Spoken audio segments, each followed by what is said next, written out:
Coronavirus, un migliaio in più tra medici e infermieri con i due ultimi bandi dell'azienda Zero. Ci sono anche i pensionati rientrati in servizio. Zaia conferma l'operazione tamponi a tappeto e a breve la produzione veneta di mascherine. Iniziati i controlli Spisal per la sicurezza dei lavoratori, ieri 60 aziende controllate, oggi ancora sopralluoghi, obiettivo 100 al giorno, l'appello del governatore: segnalate chi sgarra. Il contagio non si ferma, quasi 3.000 nuovi casi positivi, Zaia preoccupati oggi come 5 giorni fa. Non bisogna abbassare la guardia e sulla chiusura delle scuole fino al 3 aprile credo il blocco continuerà.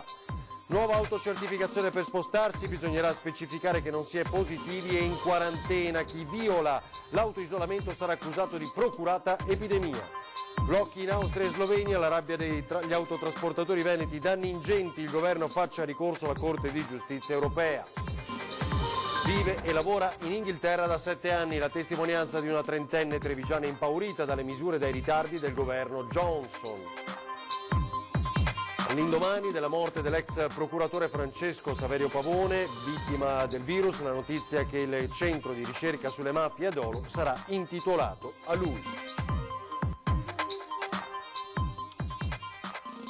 E buonasera, ben ritrovati in diretta ancora per gli aggiornamenti. Subito in grafica per quanto concerne la tabella ufficiale della Regione Veneto, 2.923 casi di contagio nella nostra regione, più 219 fino da questa mattina, ed è credo l'aumento più poderoso vissuto nell'arco di poche ore in queste settimane. Ci sono anche 9 vittime in più rispetto a questa mattina, il numero dei decessi sale nella nostra regione a 89, 177 persone in terapia intensiva. Questi i dati diffusi pochi minuti fa. E allora subito il punto sull'assunzione di nuovi operatori sanitari da una parte e sui controlli nelle aziende dall'altro, con la conferenza stampa di questa mattina del governatore Luca Zaia. Vediamo. Noi siamo stati allevati con un detto qui in Veneto, no? Tutto ciò che non strozza ingrassa, e penso che calzi a pennello, anche se il mondo della scienza rabbrividisce davanti a queste frasi. Penso che un tampone non faccia mai male a nessuno e che comunque con un tampone si possano anche salvare delle vite. 13.000 nuovi tamponi, la strategia della regione è già partita. D'altro canto, dice il presidente del Veneto Luca Zaia, l'OMS ha confermato occorrono test per arginare i positivi asintomatici. Regione che per far fronte all'emergenza sta già impegnando a bilancio qualcosa come 50 milioni di euro, dall'acquisto di nuovi respiratori all'assunzione di centinaia di operatori sanitari. L'ultimo bando che ha fatto Azienda Zero per cercare di reclutare più personale possibile ha dato questo risultato: 196 medici, 23 pensionanti, 62 abilitati, 53 medici specialisti, 58 specializzandi e 290 persone del comparto. Il totale di operatori medici più personale del comparto che finora quindi hanno risposto al bando regionale, l'ultimo che è stato emanato da Azienda Zero, è di 486 persone, che sono oltre, chiaramente lo specifichiamo, ai 525 che avevamo già autorizzato. 1 migliaio di nuovi operatori quindi. Quanto ai dispositivi di protezione, alle mascherine, a breve sarà presentata la soluzione escogitata, diciamo, a chilometro zero. Penso ce ne vogliono almeno 150.000 al giorno, almeno, e nei prossimi giorni presenteremo un'operazione che stiamo costruendo da una settimana per dar modo ai veneti di avere qualcosa da mettersi insomma davanti alla bocca. Prego. Questo significa che saranno prodotti in Veneto? Made in Veneto. Ma vi dirò di più, anche mascherine chirurgiche made in Veneto. Siamo riusciti a mettere in fila anche una produzione di mascherine chirurgiche. Partiti anche i controlli degli ispettori Spisal nelle aziende che per contenere il diffondersi del contagio sono chiamate a fare la propria parte. Il primo giro di controlli ci porta a dire che abbiamo controllato già 60 aziende in tutte le ULSS, aziende sostanzialmente grandi e anche medio-grandi, e stiamo redigendo proprio una lista delle aziende. Oggi sono ancora fuori, lo faranno tutti i giorni. Penso che questo sia doveroso nel rispetto dei lavoratori. Penso che un centinaio di aziende le possiamo fare al giorno. Se qualcuno ha qualche realtà da segnalare in maniera pulita e serena rispetto al totale, magari il fatto che si disattende totalmente il rispetto delle regole, ce lo dica. Non è un'attività inquisitoria nei confronti delle aziende, ci mancherebbe, sono la linfa vitale della nostra società, ma è pur vero che le aziende senza lavoratori che si ammalino oppure che muoiano non sono più le stesse aziende di prima. Quindi nell'interesse collettivo i lavoratori in azienda o sono tutelati o le aziende è bene che chiudano. Abbiamo trovato assolutamente aziende che usano dispositivi e cercano, come si può dire, al massimo di rispettare le indicazioni e quindi i 13 punti previsti. Allora, due brevissimi aggiornamenti. Sul fronte nazionale sono 26.062 i malati in Italia, 2.989 in più di ieri. Superati i 2.000 malati in terapia intensiva nel nostro paese, 2.503 le vittime purtroppo, 345 in un giorno. Il Veneto lo sapete, 2.941 i guariti, 192 in più di ieri. Altro dato importante, il famoso farmaco per l'artrite è in sperimentazione su 330 pazienti, quello di cui abbiamo parlato molte volte in questi giorni. Zaia poi ha parlato delle restrizioni, le vorrebbe più pesanti, soprattutto per quanti vanno a passeggiare, di riapertura scuole, ma anche dell'ordinanza dell'Alto Adige che allontana di fatto i turisti, anche i veneti. Sentiamolo. Ho già espresso la mia idea che comunque le misure debbano essere rinnovate e anche inasprite. Mi riferisco alle passeggiate del sabato e della domenica che abbiamo visto che esito purtroppo hanno avuto, e mi riferisco anche al fatto che di domenica bisogna chiudere tutto, anche i supermercati. Luca Zaia lo ripete, le restrizioni non solo non vanno allentate ma vanno rese ancora più severe. Occorre remare tutti nella stessa direzione e farlo con impegno, ma questo non significa diventare respingenti verso qualcuno. Il riferimento è all'Alto Adige che ha emesso un'ordinanza di allontanamento di turisti e non residenti. Il Veneto è aperto ai turisti e non manderà mai via nessuno dalle case di villeggiatura. Che questo sia chiaro, perché io non firmerò mai un provvedimento di questo genere. A meno che non accada che l'emergenza sanitaria sia tale per cui non ci sono più medici per garantire le attività anche a questi cittadini. Ma non esiste che in Veneto dico a qualcuno che si trova sull'altopiano di Asiago, piuttosto che a Jesolo, o in Polesine, o il lago di Garda, o da qualche altra parte, che deve farsi le valigie e tornarsene a casa sua. Per noi gli ospiti sono sacri e restano sacri fino alla fine. Punto. Zaia risponde così quando gli si chiede se pensa che l'anno scolastico ripartirà il 3 aprile. La scuola, se la condizione è quella di oggi, secondo me va mantenuta chiusa. Non esita a definire una guerra quella che si sta combattendo. Zaia non vuole sentir parlare di decremento, seppur lieve, dei contagi. Non diffondete notizie positive. Di certo io non le diffondo, il modello noi lo conosciamo, non lo diffondiamo perché creerebbe solo angoscia e non è giusto, e anche perché siamo convinti fino in fondo che alla fine vinceremo noi, non vincerà il modello. Però diffondere oggi informazioni di natura tranquillizzante non ci aiuta per nulla, ma non è una strategia, è la verità. Parla ai soggetti più deboli il governatore. Un particolare appello lo faccio agli anziani di organizzare la loro vita con una sorta di isolamento fiduciario volontario, il che significa che ormai, e ringrazio in molti supermercati, in molte rivendite alimentari che portano la spesa a casa, questo è il sistema migliore per non aver guai con il coronavirus. Perché dell'immunità di gregge all'inglese Zaia non vuole neanche sentir parlare. Siccome per me, e finché ci siamo noi, i cittadini non sono un numero, ma hanno un nome e cognome, hanno una storia di vita, e soprattutto gli anziani hanno fatto grande questo territorio e hanno fatto grande il Veneto, hanno diritto ad essere rispettati fino in fondo. E si vergognino quelli che dicono alla fine muoiono solo un po' di anziani. Adesso andiamo alla conferenza stampa virtuale, tutte le ULSS l'hanno fatta, andiamo a vedere Padova, che cosa si è detto oggi, soprattutto dell'ospedale Schiavonia, che come più volte ripetuto dal governatore è diventato hub per la provincia di Padova di ricoveri per malati di coronavirus, e tra l'altro proprio a Schiavonia, vi devo dire, nelle ultime ore si sono registrati 2 decessi ulteriori da questa mattina. Vediamo. Potenziare i controlli con il tampone e attrezzare gli ospedali del territorio in caso di aumenti dei ricoveri. L'ULSS 6 e l'azienda ospedaliera di Padova affrontano l'emergenza coronavirus seguendo linee precise. In un incontro con la stampa solo virtuale sono state comunicate una serie di iniziative. La capacità di analizzare i tamponi nei laboratori della sanità padovana è aumentata di 5 volte, mentre sono partiti anche i controlli dello Spisa nelle aziende per verificare il rispetto delle norme di sicurezza a garanzia dei lavoratori.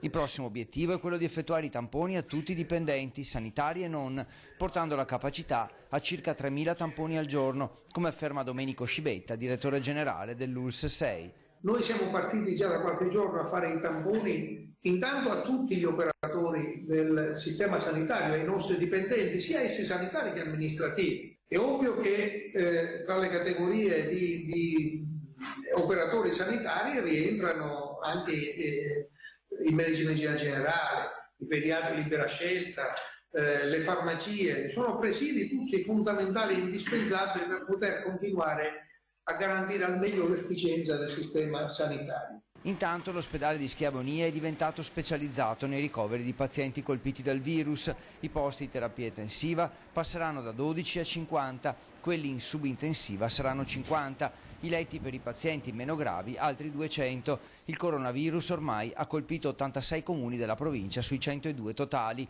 Importante anche l'attività di accoglienza dei pazienti. Le tende all'esterno degli ospedali svolgono un fondamentale lavoro di triage senza far entrare le persone all'interno della struttura.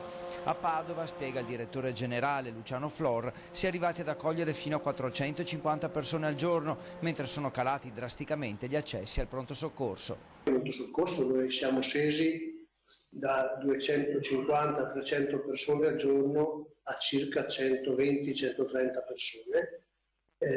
Quindi c'è un minor ricorso all'ospedale. Tornando ai tamponi, saranno fatti a tutti i dipendenti, 10.000 quelli dell'azienda, agli addetti delle case di riposo e a certe categorie di fornitori. Al momento non ci sono focolai di infezione in ospedale, ma solo casi singoli.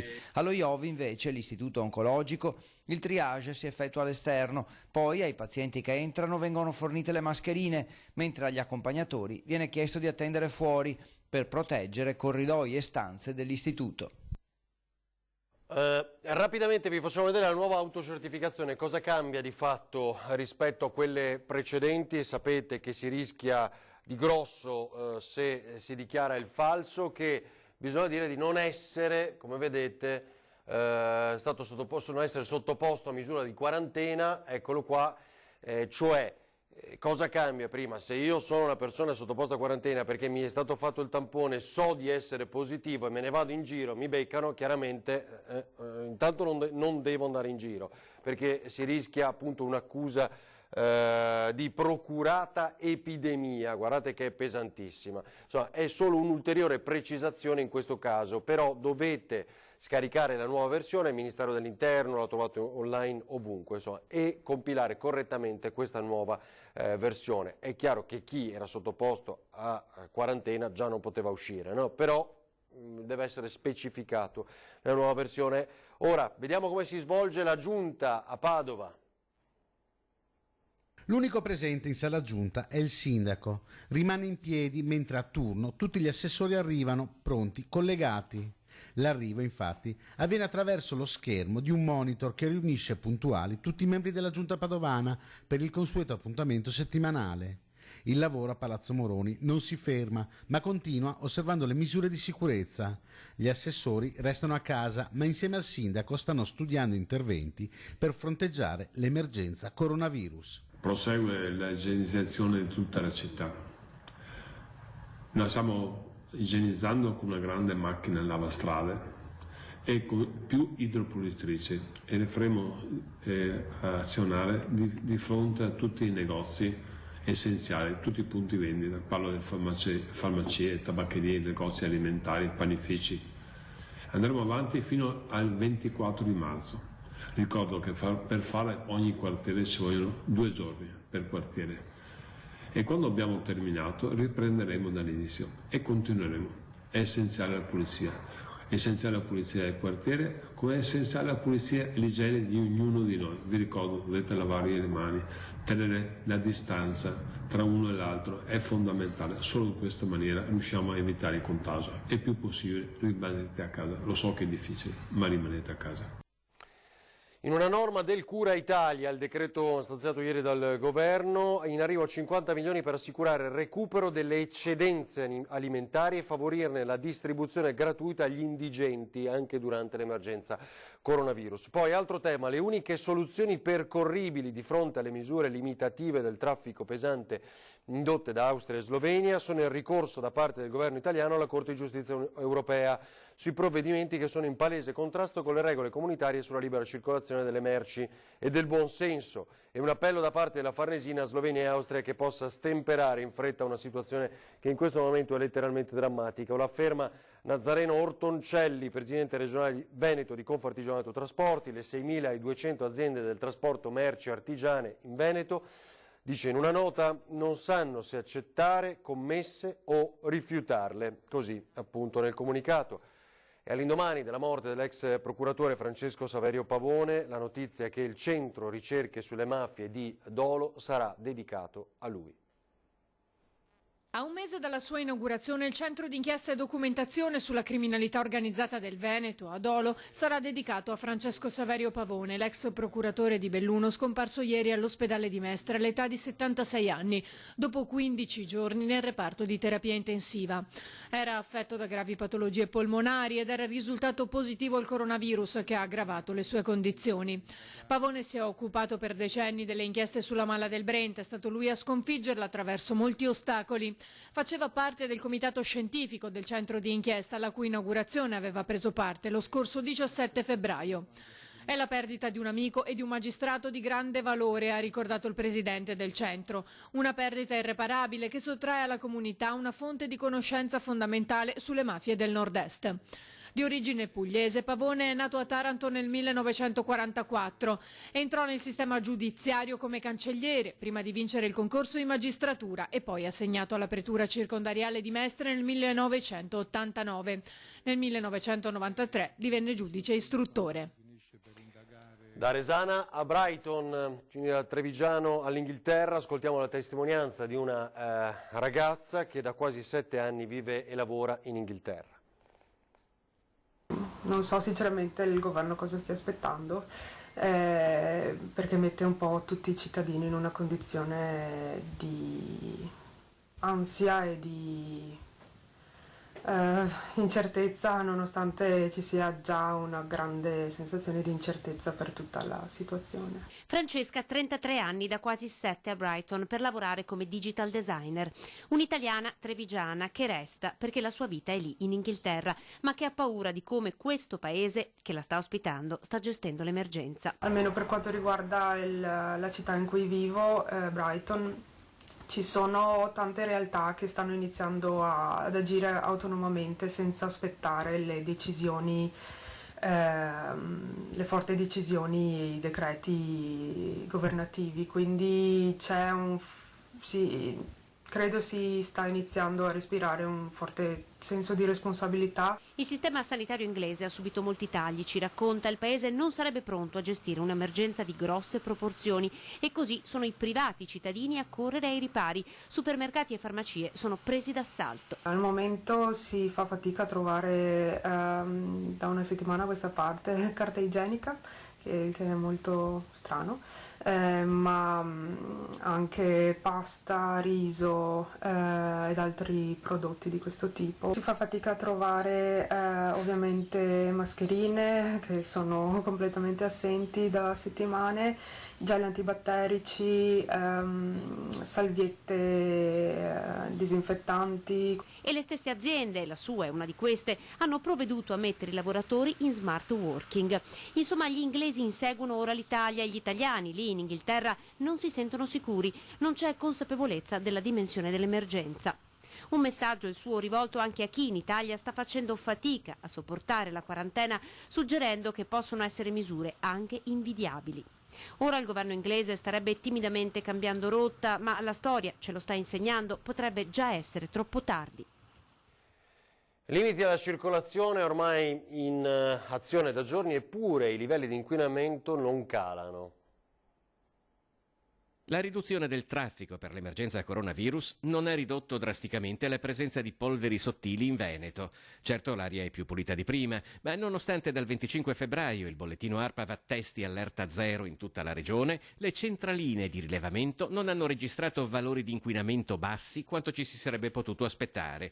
I motivi sono diversi. Il primo, meteorologico. Dall'8 al 13 marzo, ad esempio, fa sapere l'ARPAV, nel pieno delle misure restrittive, si sono avuti alcuni giorni di parziale stagnazione degli inquinanti e in tutta la regione si è addirittura registrato un accumulo con aumento dei livelli di PM10 fino a concentrazioni oltre il limite giornaliero. Ciò non significa però, puntualizzano da Legambiente, che il traffico debba essere scagionato. Fino adesso, a marzo, ci sono stati 3 superamenti. Nello stesso periodo, da 1 marzo ad oggi, negli anni scorsi i superamenti erano il triplo, se non di più. Quindi è evidente che la riduzione del traffico ha inciso sulla diminuzione dell'inquinamento da PM10. I 3 sforamenti, dice Passi, riguardano nello specifico Padova, ma sono generalizzabili al Veneto. Il traffico impatta principalmente sulle emissioni di ossidi di azoto e bisogna considerare che una percentuale significativa del PM10, rimarca l'ARPAV, viene emessa principalmente dal settore del riscaldamento civile. Il traffico resta, quando non ci sono limitazioni del traffico, una delle principali cause dell'inquinamento da PM10, come testimoniano gli studi dell'ARPA. Il PM10 per sua natura si accumula nell'aria quando c'è l'alta pressione, quindi giorno dopo giorno il PM10 aumenta fino a che non arriva a una bassa pressione, vento o pioggia che lo disperde. Prima del prossimo servizio vi leggo una dichiarazione del Sindacato dei Medici, Federazione Italiana Medici di Milano. I dati dei casi positivi sono sottostimati di almeno 5 volte perché solo chi è più grave viene sottoposto al tampone, una loro analisi. Allora dobbiamo pensare che i nostri 3.000 casi quasi del Veneto dovrebbero essere moltiplicati per 5, dunque 15.000 contagi in regione. Ora ci spostiamo a Bassano, il Ponte Vecchio, dove ogni attività si è fermata. In tempo di coronavirus si fermano anche i lavori sul Ponte Vecchio. La causa principale è la mancanza di mascherine insufficienti per tutti gli operai, mascherine che dovrebbero essere sostituite ogni 2 o 3 giorni, come ha sottolineato anche il titolare della ditta Inco che si occupa di portare avanti i lavori. Oggi e domani quindi stop. L'azienda, la Inco, che comunque sta facendo di tutto e di più per poter proseguire con i lavori del ponte, chiaramente si trova anche lei a combattere con la questione del coronavirus e deve difendere i propri dipendenti da eventuali contaminazioni. Le mascherine sono comunque in arrivo e loro si sono presi la precauzione di oggi e domani per poi ricominciare sicuramente da giovedì con la prosecuzione dei lavori. Prosecuzione dei lavori che sono sostanzialmente i basamenti in calcestruzzo per le nuove travi. Travi che dovrebbero arrivare anche queste salvo controindicazioni a giorni e che perciò poi provvederanno a posizionare sotto le stilate. Nonostante, voglio dire, tutti i problemi che stanno accadendo, siamo perfettamente in cronoprogramma, per cui tra un anno, cioè in primavera del 2021, il ponte sarà pronto.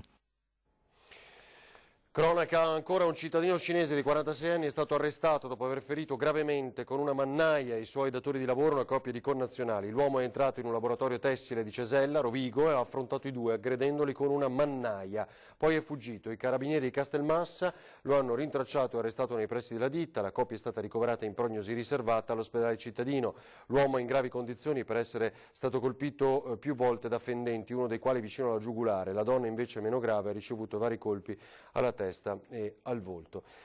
Vi abbiamo invitato a inviarci disegni, foto e video con il vostro Andrà tutto bene. Vediamo quello di oggi. Ciao a tutti, Forza Italia, andrà tutto bene, io resto a casa!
Grazie Erika e Sara, a tutti gli altri bimbi. Adesso previsioni meteo per le prossime ore. Grazie per averci seguito, buona serata.